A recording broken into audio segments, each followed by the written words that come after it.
But before we get to any of that, let's talk about Spotty in Beano.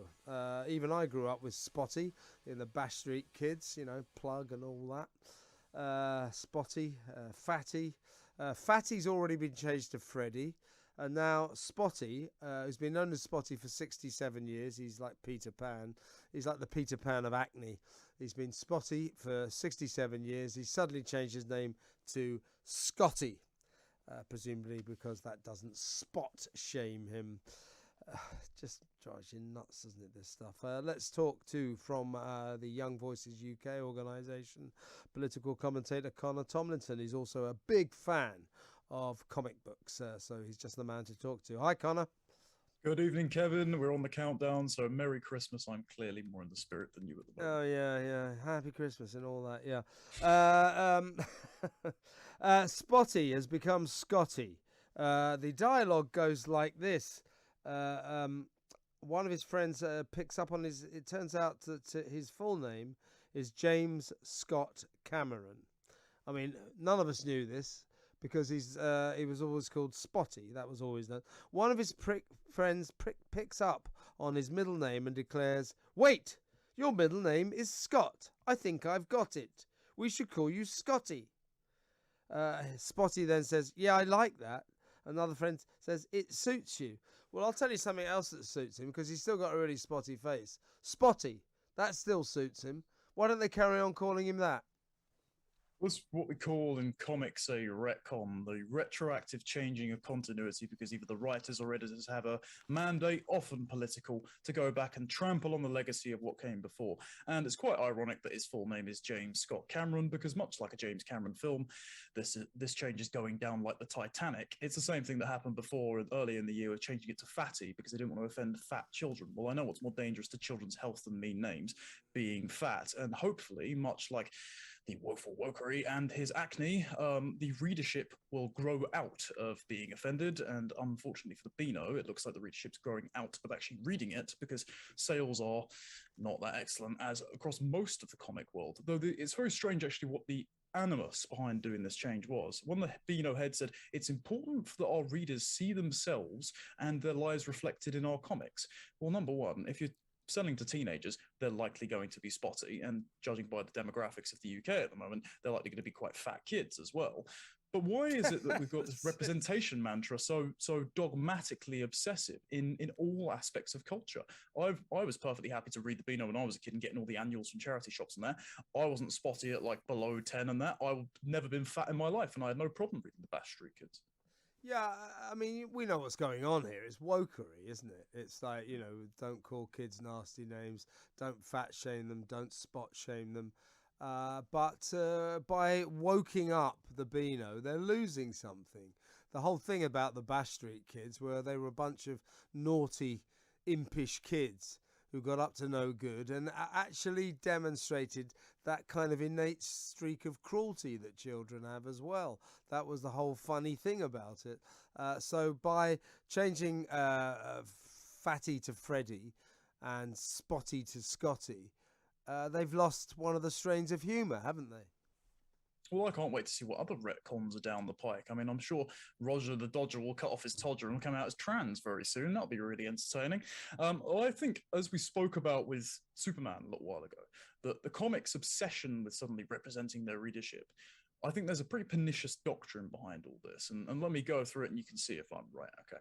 So if you say, for example, the identity is what matters in a comic rather than the character's actions that make them good or bad, entertaining or condemnable, then that means that your identity is what is virtuous, and it's associated with the political action, right? The politics of the writer is prescribed to this certain identity, and that's what they represent. So not only are they trying to claim a monopoly over your political identity and associating your skin color, your sex, your orientation, who you fancy, with a certain set of politics, but they're also saying that politics is good. Therefore, if you have a skin color or a sexual orientation or a gender, that's a specific way that the writer likes, then you're a good person. What does that imply for storytelling?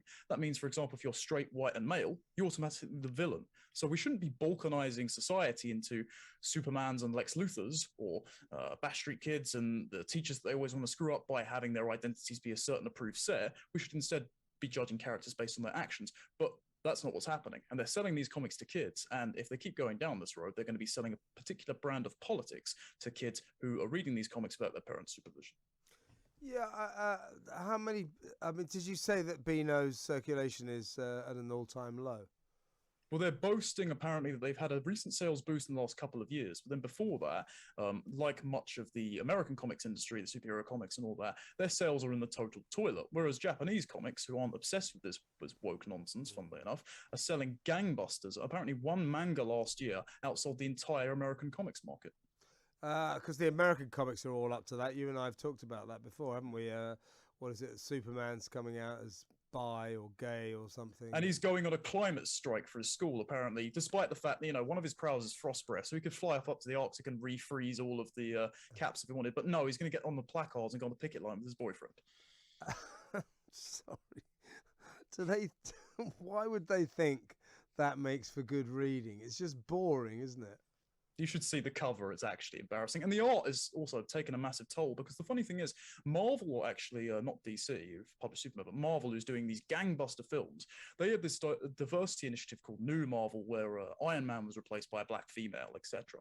And what they do is they hired one of the women who, her brother worked on the Clinton campaign, and she was given a medal by Obama. She is now the head of Marvel, and she doesn't accept solicits. Like, you can't send your CV in to say, oh, I really want to write the Hulk. No, she actually looks through social media. So she looks through political posts and then sees if you're an artist and will hire you from there. So we've gotten this California specific style from Tumblr, where they're all sort of soft shapes, and all the writers have the same hair color as their characters and exactly the same politics as well. So you're actually getting a homogenizing of the storytelling, the same voices, the same art style. And unfortunately, those politics, those voices, those art styles are all terrible. And so the sales are in the toilet.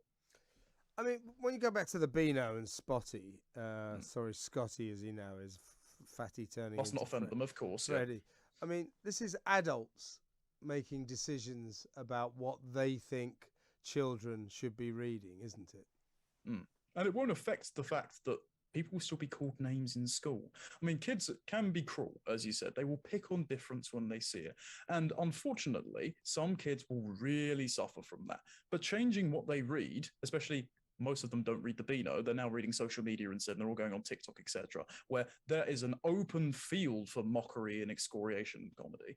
That won't change the fact that bullying still exists in schools. And in many respects, it shouldn't, because a little bit of light bullying, I mean, I wasn't exactly the most attractive kid in the world when I was growing up. I was especially very skinny as well. Oh, thanks very much, mate. I'm taking after you. I actually developed quite a lot of character in going, okay, I need to change my appearance in this way. I need to get a bit more confidence, etc. I'm not condoning bullying. It can be very, very cruel. I had quite a lot of, quite severe stuff when I was growing up.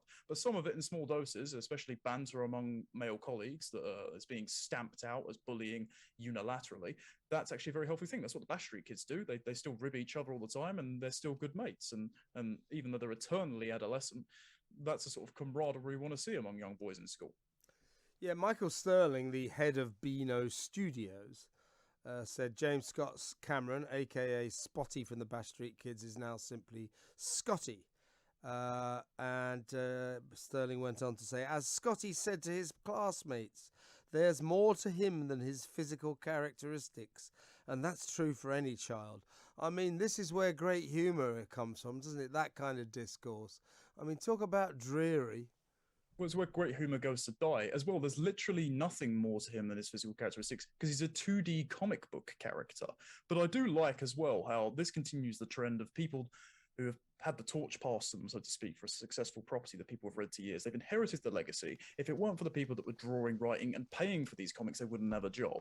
And they come in with their own political agenda and trample all over it. Because D.C. Thompson, who is the former owner of the publication company that runs the Beano and Dandy, he was a quite staunch conservative. He wouldn't take up this sort of identitarian nonsense. He'd just have a common sense, stiff upper lip mentality of saying, oh, let's get on with it. It's just a little bit of light teasing. Kids enjoy reading it. Kids have fun and laugh at it, and we're making money off of it.